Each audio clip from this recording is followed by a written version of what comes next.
سلام عرض می کنم خدمت همه شما شاگردان عزیز. خوشحال هستم که با جلسه دیگر در خدمت شما هستم.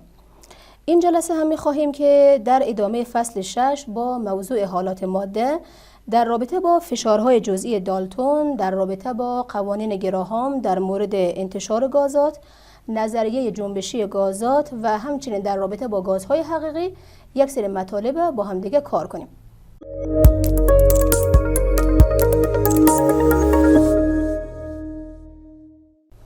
خب دوستان، چند سوال از جلسه پیشتر به عنوان کار خانگی در عهده شما قرار دادم و انتظار میره که انشاءالله تمام شما این سوالات حل کرده باشین.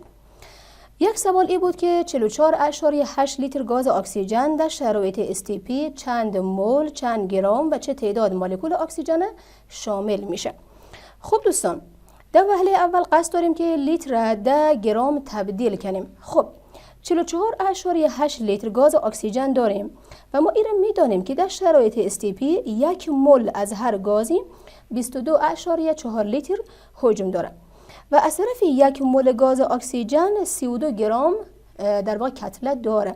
شاید پرسان کنید استاد شما در سوال نوشته کردین او 16 گرم بر موله، چرا در حل سوال 32 گرم نوشته کردین؟ خوب دقت کنید. وقتی ما میگوییم گاز اکسیژن، منظور از ما مولکول های دو اتمی یعنی O2 هسته و اگر ما فقط بگوییم اکسیژن، منظور ما فقط اتم های اکسیژن میشه. پس چون در سوال ذکر شده گاز اکسیژن، باید شما کتله یک اتم اکسیژن در 2 ضرب کنید که O2 که در واقع کتله O2 حساب شود. پس اگر 16 در 2 ضرب شود 32 میشه که من این را در فرمول در اینجا قرار دادم. که اگر شما این را با ماشین حساب قبلا حساب کرده باشین، ده همه پاسخ از من رسیدین 64 گرم O2 میشه. در قدم بعدی قصد داریم که دوستان این لیتری که دادیم را در چی تبدیل کنیم؟ در مولکول تبدیل کنیم که چند دانه مولکول میشه. خب دوباره 44.8 لیتر گاز اکسیژن داریم، هر 22.4 لیتر ای گاز یک مول او گاز میشه و از طرف یک مول ای گاز یا یک مول از هر ذره 6.02 ضرب در 10 به طاقت 23 عدد از او ذره میشه که من از شما عذرخواه هستم، در اینجا این طاقت از این تایپ نشده، ضرب در 10 به طاقت 23 میشه که این میشه 12.04 ضرب در 10 به طاقت 23 عدد مولکول اکسیژن. سوال بعدی گفته 70 گرم گاز نیتروژن در شرایط STP چند مول، چند لیتر و چه تعداد مولکول نیتروژن میشه؟ از طرف کتله اتمی نیتروژن 14 در شما داده شده. خب دوستان، در مرحله اول قصد داریم که گرم در لیتر تبدیل کنیم و اگر شما از جلسه های پیشتر با دقت به درس گوش کرده باشین، من گفتم که اگر شما بخواین گرم در لیتر تبدیل کنین همیشه مول وسطه. اگر بخواین گرم در عدد تبدیل شوه مول وسطه، یعنی گرم باید مول شوه، مول عدد شوه. اگر برعکس بخواین عدد تبدیل در گرم کنین، اول عدد مول میشه بعدا مول تبدیل در گرم میشه. حالا دوستان اگر بخوایم گرم لیتر کنیم یا لیتر بخوایم گرم کنیم، باز هم مول وسطه. یعنی چی؟ یعنی اول شما باید گرم های خود در مول برسانید، مول در لیتر برسانید. خب پس ما 70 گرم گاز نیتروژن داریم، هر 28 گرم نیتروژن یک مول نیتروژن میشه. دوستان این سوال هم مثل سوال قبلی هسته، وقتی میگه گاز نیتروژن منظور مولکول های دو اتمی N2 میشه، یعنی شما یک اتم نیتروژن ندارید، مولکول ها دو اتمی هستن و شما باعث کتله یک اتم نیتروژن در 2 ضرب کنید که اگر من 14 در 2 ضرب کنم دوستان چند میشه؟ 14 ضرب در 2 میشه 28 گرم. خب پس هر یک مول گاز نیتروژن 28 گرم میشه و از طرف هر یک مول نیتروژن در شرایط STP 22.4 لیتر حجم داره که پاسخ میشه 56 لیتر. در قدم بعدی قصد داریم که گرم ها را در تعداد تبدیل کنیم. دوباره 70 گرم نیتروژن داریم، هر 28 گرم از او یک مول او ماده میشه و از طرف یک مول اون ماده 6.02 ضرب در 10 به طاقت 23 عدد از اون ذره میشه که پاسخ آخر میشه 15.05 ضرب در 10 به طاقت 23 عدد در واقع مولکول های نیتروژن. سوال بعدی گفته 80 گرم گاز میتان در شرایط STP چند لیتر، چند مول و چه تعداد مولکول میتان میشه؟ کربن 12، هیدروژن 1 گرم بر مول. خب دوستان، در قدم اول قصد داریم که گرام در لیتر تبدیل کنیم و این گفتیم همیشه مول وسطه. شما 80 گرم میتان دارید، در حالی که هر 16 گرم میتان میشه 1 مول میتان. شاید بعضی بگه استاد من ویدیوی قبلی رو خوب با دقت گوش نکردم، این 16 از کجا آمد؟ خب اشکال نداره دوستان. مرکب میتان از 1 اتم کربن 4 اتم هیدروژن ساخته میشه. هر یک دانه کربن 12 گرم هسته، 4 اتم هیدروژن داریم، هر دانش 1 گرم میشه که 4 جمع 12 چقدر میشه؟ میشه 16. از این خاطر که گفتیم 1 مول میتان 16 گرم میتان میشه. خب پس هر 16 گرم میتان 1 مول میتان میشه و هر 1 مول میتان در شرایط استیپی 22.4 لیتر میشه که اگر شما این رو با ماشین حساب کنید میشه 112 لیتر گاز میتان. در قدم بعدی میخوایم که دوباره گرام در تعداد تبدیل کنیم. دوستان همیشه مول وسطه. شما 80 گرم میتان دارید، هر 16 گرم میتان 1 مول میتان میشه، پس ما در مول رساندیم. حالا مول در تعداد میرسانیم. حالا میگوییم 1 مول میتان چه تعداد میتان میشه؟ دوستان چه میتان باشه، چه کربن دی اکساید باشه، چه گلوکوز یا هر ماده دیگری باشه، 1 مول اون ماده 6.02 ضرب در 10 به طاقت 23 عدد از ذره میشه که پاسخ آخر میشه 30.1 ضرب در 10 به طاقت 23 عدد مولکول میتان میشه. سوال بعدی، بودن 67.2 لیتر گاز امونیا در شرایط استیپی چند مول چند گرم و شامل چه تعداد مولکول امونیا میشه؟ بعد شما کتل‌های اتمی نیتروژن و هیدروژن داده شده. خب دوباره قصد داریم مثل سوال‌های قبلی لیتر رو می‌خوایم در گرم و در عدد تبدیل کنیم. دوباره 67.2 لیتر امونیا داریم، هر 22.4 لیتر امونیا 1 مول امونیا میشه و از طرف 1 مول امونیا 17 گرم میشه. دوستان امونیا یعنی NH3، درسته دوستان؟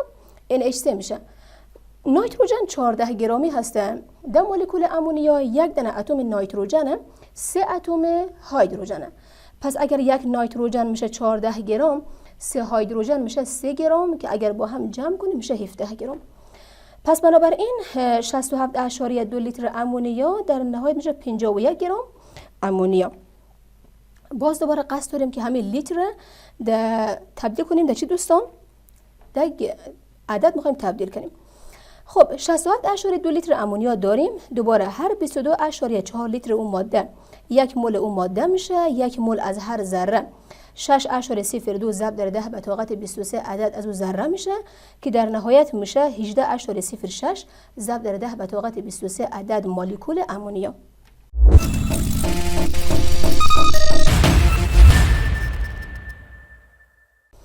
خب بریم سراغ ادامه درس. فشارهای جزئی دالتون چیه؟ دوستان آقای دالتون یک نتیجه در رابطه با فشار مخلوط گازات رسید.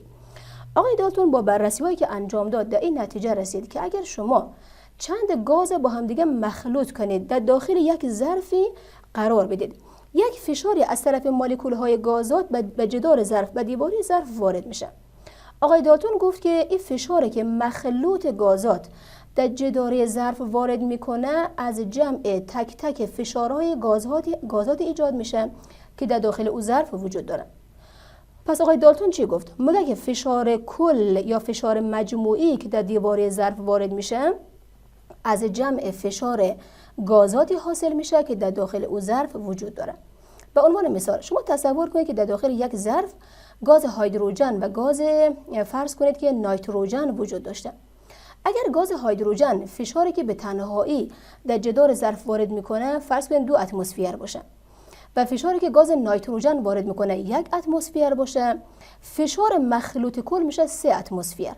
یعنی اون فشار مجموع یا فشار کلی از جمع فشار گازهای ایجاد میشه که در داخل او ظرف وجود داشته.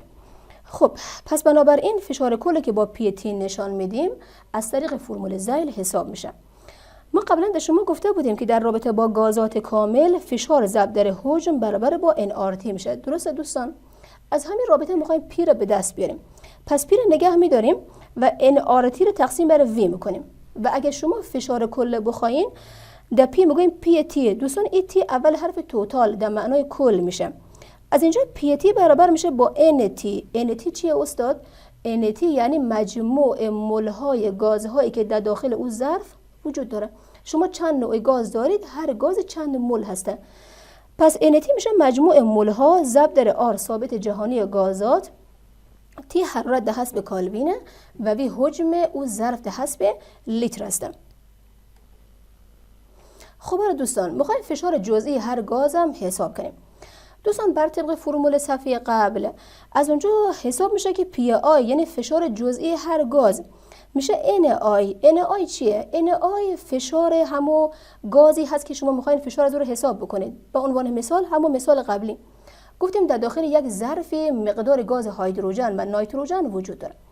دوستان ما اگه بخوایم مثلا فشار جزئی گاز هیدروژن حساب کنم، اینجا میشه این فشار هیدروژن، اینجا N میشه N هیدروژن یعنی مقدار مول گاز هیدروژن که در داخل او ظرف وجود داشته.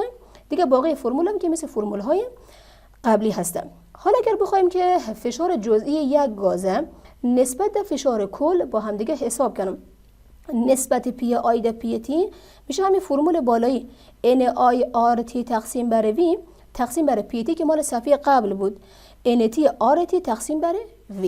دوستان همیشه در کسرها مقادیر مساوی از صورت و مخرج کسر با هم دیگه اختصار میشه. پس از اینجا RT برای V با RT برای V مخرج اختصار میشه. از صورت فقط ممانع NI، از مخرج ممانع NT. حالا دوستان میخوایم اسم NI در NT رو عوض کنیم. در NI در NT بگوییم X و این رو میگوییم که این چی هسته؟ در این میگوییم کسر مولی. پس دوستان از این بعد اگه کسر مولی در گوش شما خورد در فشارهای جزئی دالتون، منظور از ما مقدار مول حالا او گازی که مد نظر شما هسته نسبت مجموع مول‌های گازی که در داخل ظرف وجود داره. خب دوستان پس گفتیم در NI در NT کسر مولی میگیم. پس بنابراین نسبت پی آی در پی تی برابر با کسر مولی میشه و اگه شما در X مخرج یک بدین، از اینجا پی آی مساوی میشه با X پی تی. دوستان این X چیه؟ X هست کسر مولی. یعنی چی؟ یعنی فشار جزئی هر گاز برابر میشه با کسر مولی او گاز ضرب در فشار کل. دوستان هر چقدر که یک گاز در داخل یک ظرف بیشتر باشه، یعنی X از او بالاتره، یعنی سهم مولی از او زیادتره و در نتیجه فشار جزئی که ایجاد میکنه هم چیه؟ بالاتره.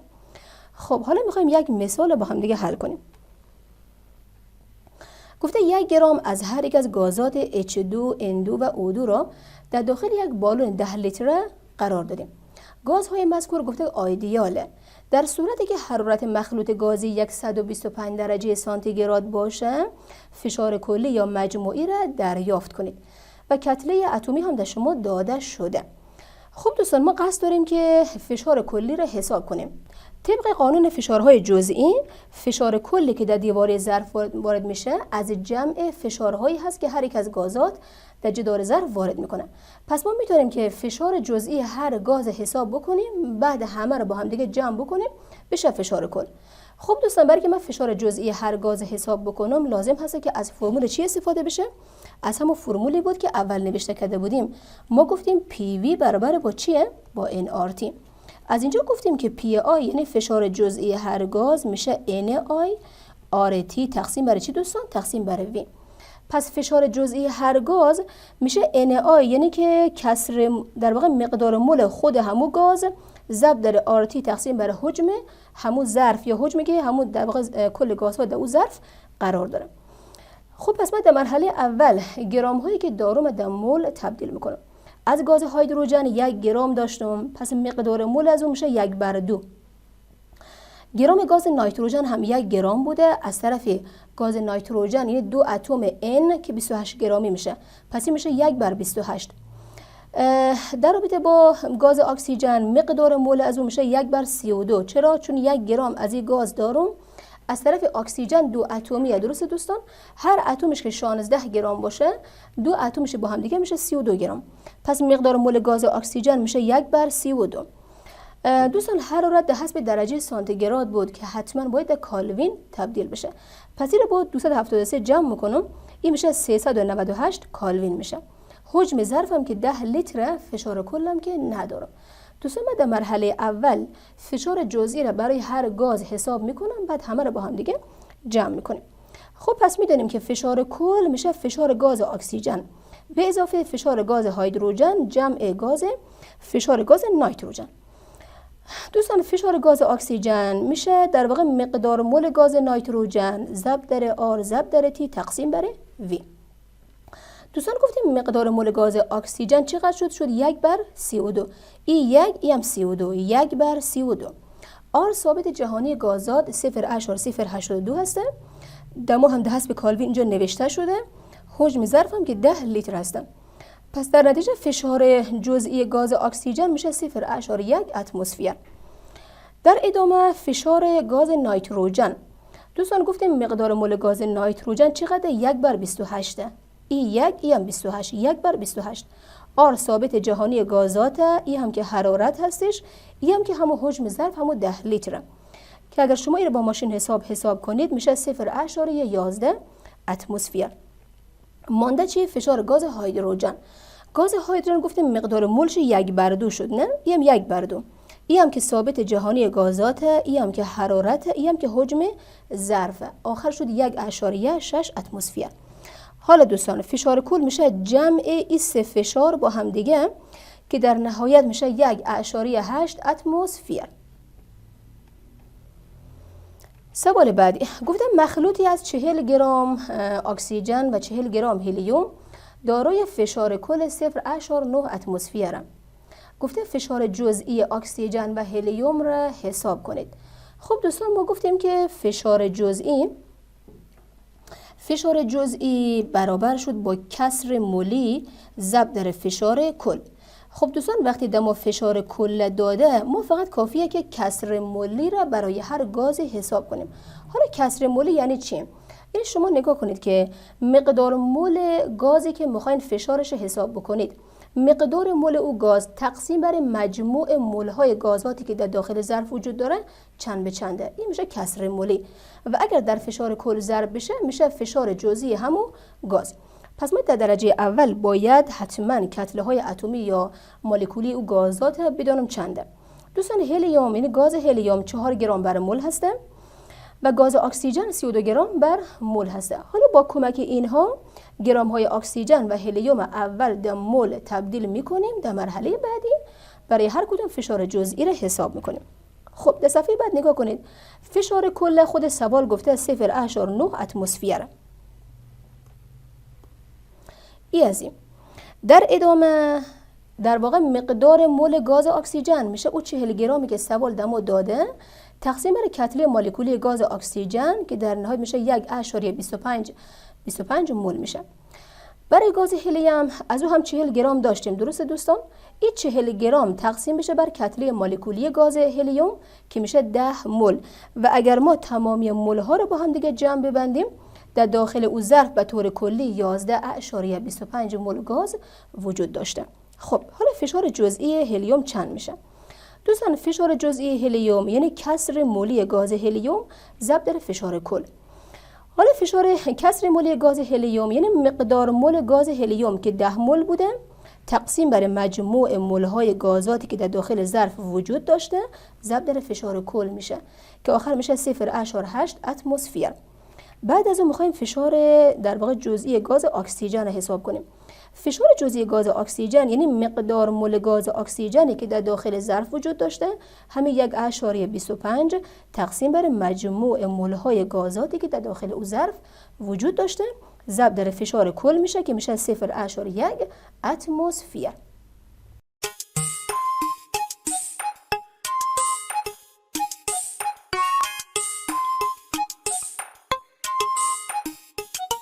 خب بریم سراغ قوانین گراهام در مورد انتشار و نفوذ گازات. دوستان انتشار یک اصطلاحی هست که در رابطه با حرکت توده های مواد از یک محیط در محیط دیگه گفته میشه. دوستان انتشار در رابطه با گازات استفاده میشه. مثلا میگن بوی گاز در اتاق منتشر شد، بوی عطر در هوا منتشر شد، یا مثلا بوی قهوه، بوی چای یا بوی غذا در اتاق منتشر شد. پس انتشار اصطلاحی هست که در رابطه با حرکت توده های مواد یا توده های گازی از یک محیط به محیط دیگه استعمال میشه. دوستان آقای گراهام به یک نتیجه در رابطه با سرعت انتشار اینها رسید و این بود که سرعت انتشار یک گاز در یک محیط معکوساً متناسب با جذر کثافت او گازه. پس دوستان سرعت انتشار یک گاز معکوساً متناسب به جذر کثافت او گاز میشه. خب یعنی چی استاد؟ ما که نفهمیدیم. دوستان هر چقدر که یک گاز کثافت بالاتری داشته باشه سرعت انتشار او گاز کمتر میشه و هر چقدر که برعکس کثافت او گاز کمتر باشه سرعت انتشار او گاز بالاتر میشه. یا اصلا که بخوام آسان‌تر بگیم دوستان، هر چقدر که یک انسان کتله بیشتری داشته باشه سرعت حرکت او کمتر میشه و هر چقدر کتله از او کمتر باشه لاغرتر باشه مسلماً در حرکت کردن سرعت بیشتری هم شاید داشته باشه اگه تنبل نباشه. پس دوستان سرعت انتشار یک گاز معکوساً متناسب به جذر کثافت او گاز میشه. خب اگر بخوایم که دوستان سرعت انتشار دو گاز مختلف در یک محیط با هم دیگه بررسی کنیم، یعنی میخوایم نسبت VA در VB رو میخوایم با هم بررسی کنیم. خب طبق قوانین گراهام VA میشه کی بر روی جذر کثافت گاز A، VB هم میشه کی بر روی جذر کثافت گاز B. میتونیم کی را از بالا و پایین با هم دیگه اختصار کنیم. اینا اختصار میشه. چی میمونه؟ کثافت گاز B در صورت کثافت گاز A در مخرج میمونه. از طرفی شما از جلسه پیش در خاطر دارید دیگه کثافت مولی یک گاز میشه کتله مولکولی او گاز تقسیم بر حجم او گاز میشه. پس بنابراین دوستان کثافت گاز B میشه کتله مولکولی گاز B تقسیم بر حجم گاز B و همچنین برای DA هم به همین شکل نوشته میشه. ولی دوستان به خاطر که ما حجم را برای هر دو گاز یکسان در نظر میگیریم V از بالا و پایین با هم دیگه اختصار میشه، در صورت فقط ممانه در واقع کتله مولکولی گاز B از مخرج کتله مولکولی گاز A میشه. خب حالا آخرش چی شد؟ یعنی سرعت انتشار گاز A در سرعت انتشار گاز B مساوی میشه در جذر کتله مولکولی گاز B در کتله مولکولی گاز A. خب شاید بگین استاد این همه رو حل کردین که آخرش چی بگین؟ آخرش می‌خواستیم در شما ایره بگیم که اگر بخوایم که سرعت انتشار بین دو گاز با هم دیگه مقایسه کنیم، هر گازی که کتله های مولکولی کمتری داشته باشه سرعت انتشار او در محیط بالاتر میشه و از طرف دوستان این با در واقع متناسب میشه با جذر معکوس کتله های مولکولی اینها، جذر معکوس کتله های مولکولی اینها. حالا یک مثال گفته که سرعت نفوذ یک گاز مجهول X از سوراخ‌های دیوار تخلخلدار 0.279 برابر سرعت نفوذ گاز هیدروژن از دیوار مذکوره. گفته در صورتی که شرایط STP باشد کتله مولکولی گاز مجهول را دریافت نمایید و کتله مولکولی گاز هیدروژن گفته 2.016 گرم بر مول میشه. خب دوستان برای حل این سوال دوستان گفته سرعت انتشار گاز X نسبت به سرعت انتشار گاز هیدروژن 0.279 هست. و همچنین گفته کتله مولکولی گاز هیدروژن 2.016 میشه و از ما کتله مولکولی گاز X طلب کرده. خب دوستان ما میدانیم که سرعت انتشار گاز X در سرعت انتشار گاز هیدروژن این در واقع دوستان معکوساً متناسب میشه با کتله های مولکولی اینها. یعنی ما باید کتله مولکولی گاز H2 رو در بالا نوشته کنم، کتله مولکولی گاز X در پایین در اینجا نوشته کنم. خب دوستان به جای نسبت سرعت های اینها عدد قرار میدم. 0.279 میشه و این برابر میشه با 2.016 تقسیم بر mx. حالا دوستان هر دو رو در توان 2 میرسانیم، هر دو رو مربع میکنیم که جذر از بین بره. که اگر ما هر دو رو دوستان به طاقت 2 برسانیم مقدار 0.279 میشه 0.077 میشه و در سمت راست تساوی جذر از بین موره فقط میشه 2.016 تقسیم بر کتله مولکولی گاز X که در نهایت کتله مولکولی گاز X میشه 26.18 گرم بر مول. خب بریم سراغ نظریه جنبشی یا حرکی گازها.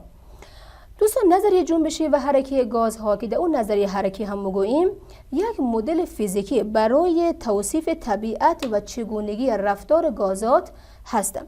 حالا دوستان طبق این نظریه گفته میشه که اولا گازها از تعداد زیاد ذراتی ساخته میشه که اندازه اینها بسیار بسیار کوچکه.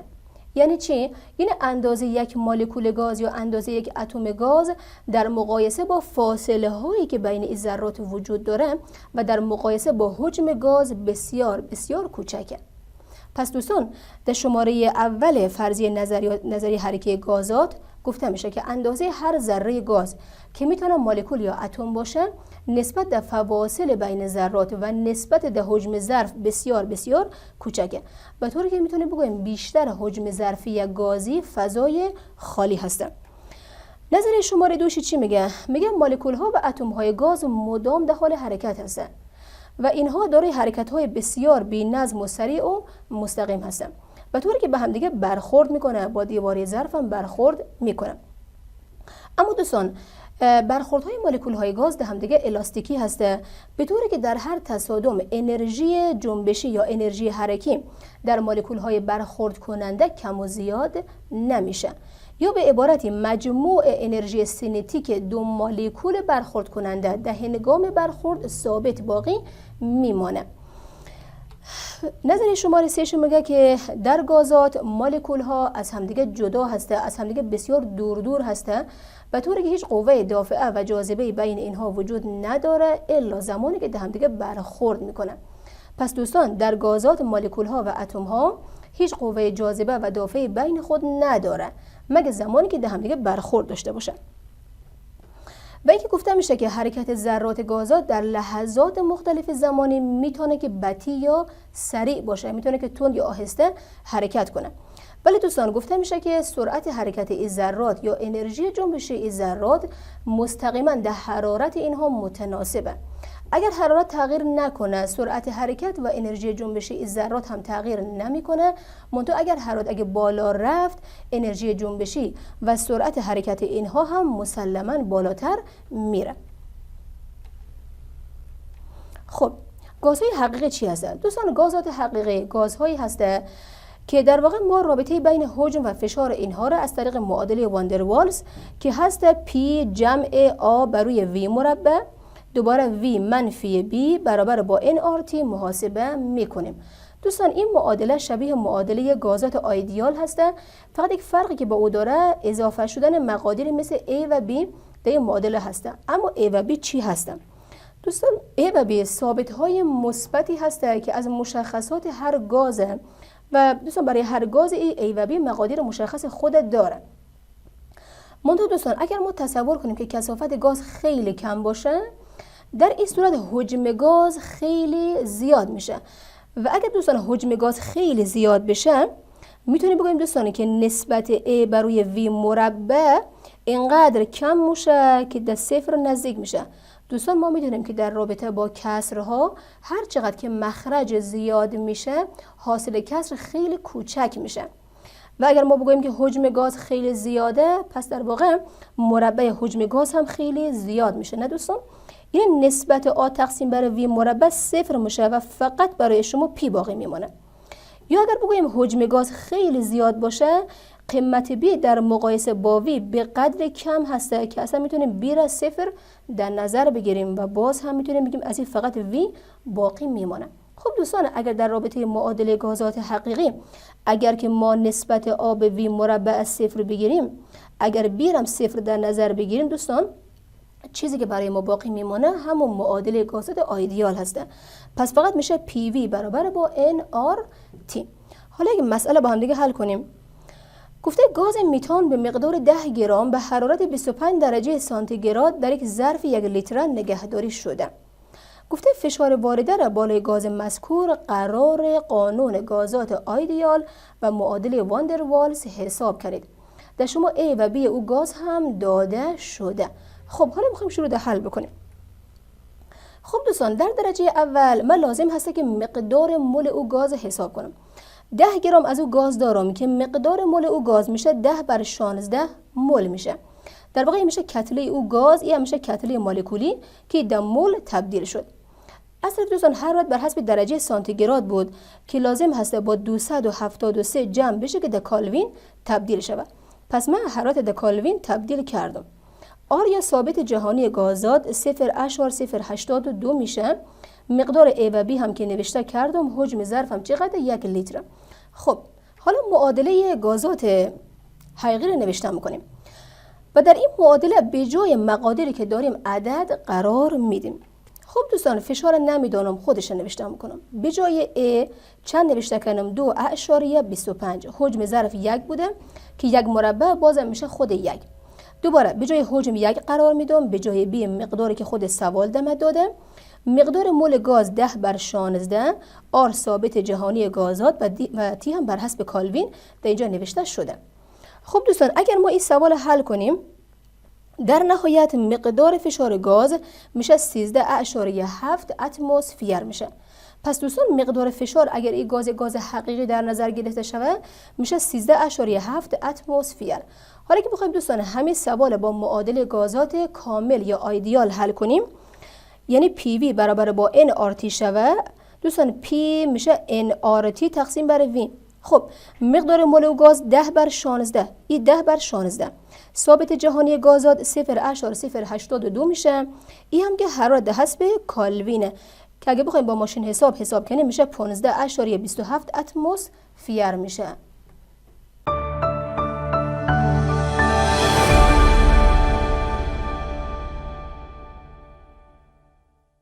خب بریم سراغ چند سوال کانکوری. سوال اول گفته واحد مورد استفاده حرارت در محاسبات کیمیایی چیست؟ گزینه اول درجه فارنهایت، گزینه دوم فارنهایت و کالوین، گزینه 3 کالوین، گزینه 4 درجه سانتیگراد میشه. خب دوستان کدام گزینه درسته؟ شاباس، فقط کالوین استاندارد هسته. سوال بعدی گفته اگر گاز میتان در یک مخلوط گازی با کسر مولی 0.6 فشار 15 اتمسفر وارد نموده باشه، فشار مخلوط گازات چند میشه؟ گزینه 1 گفته 25 اتمسفر، گزینه 2 9 اتمسفر، گزینه 3 0.04 اتمسفر و گزینه 4 میشه 30 اتمسفر میشه. خب دوستان ما گفتیم که فشار جزئی هر گاز برابر با چی بود؟ کسر مولی ضرب در پی تی. خب از دوستان از اینجا فشار کل پس چی میشه؟ فشار کل میشه فشار جزئی تقسیم بر کسر مولی. خب دوستان از اینجا میخوایم فشار کل حساب بکنیم و گفته فشار جزئی او گاز چقدر بوده؟ 15 اتمسفر بوده و از طرف گفته کسر مولیش چنده؟ گفته 6/10. خب دوستان اگه من همین کسر رو بخوام معکوس کنم سرچپه کنم نمیشه 10/6؟ پس میشه 15 ضرب در 10/6 میشه که پاسخ میشه 25 اتمسفر. پس میشه گزینه 1. خب انشاءالله که از جلسه امروز هم استفاده کافی را برده باشین. هر جا که هستین موفق باشین. خدا نگهدارتون.